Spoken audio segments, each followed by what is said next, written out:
Spiders. You hate them, right? Of course you do. Unless you're one of those insufferable, crunchy types who says things like, spiders help reduce the number of flies in your house. Then you live by the sane man's credo that the only good spider is an unalived spider. Want to snuff out spiders in your home? Put this extremely easy arach-attack hack on your bucket list.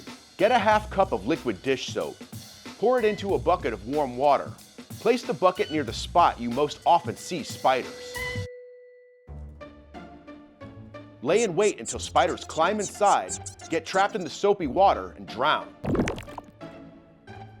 Once those critter corpses accumulate, empty the bucket, rinse, and repeat. Or you could just leave the bucket there as a warning to those other creepy eight-legged invaders that your house ain't no arachnid Airbnb. It's a hostel. They can check in, but they can't check out.